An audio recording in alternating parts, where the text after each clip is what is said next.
भारी से भारी संकट की निवृत्ति के लिए एकमात्र उपाय है। यदि आप भजन नहीं करते तो आप दिमाग में लिख लीजिए, चाहे अपनी नित्य डायरी में लिख लीजिए। आप एक बात पर विश्वास कर लीजिए कि आपको कोई भी सुखी नहीं कर सकता। यदि आपको कोई सुखी कर सकता है तो आप हैं। बिल्कुल घनीभूत अर्थात ठोस बात है, इसे समझ लेना। यदि आप अपने विचार के द्वारा, विवेक के द्वारा अधर्माचरणों का त्याग करके धर्म पूर्वक जीवन व्यतीत करते हुए भगवान नाम जप करते हैं, तो पूर्व पाप कर्म के अनुसार जब देह रचा गया तो उसमें जो प्रारब्ध दुख सुख का है वो तो आएगा, पर आपको परास्त नहीं कर पाएगा। और आगे आपके लिए महासुख है जो दुख और सुख दोनों से परे है। अखंड प्रसन्नता, अखंड आनंद, वो केवल आपके करने से होगा। उपदेश मिल सकते हैं, मार्ग बताया जा सकता है, आपको सहयोग मिल सकता है, पर चलना आपको होगा।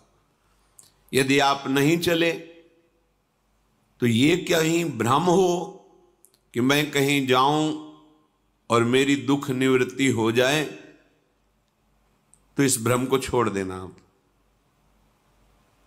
क्योंकि हम आप तो बहुत छोटे जीव हैं, अर्थात बहुत लघु तपस्या, लघु पुण्य वाले हैं।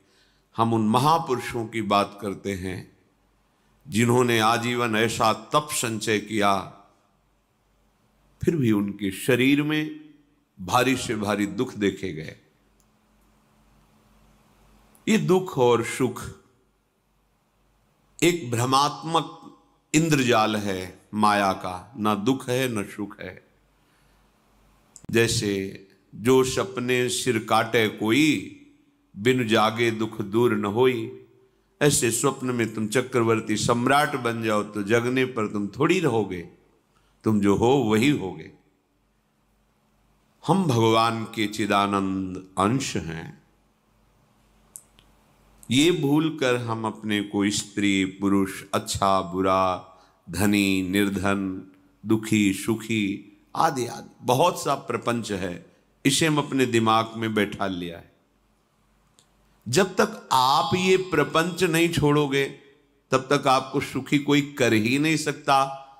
क्योंकि दुखालयम नाशवान संसार का तो तुमने अस्तित्व रखा है।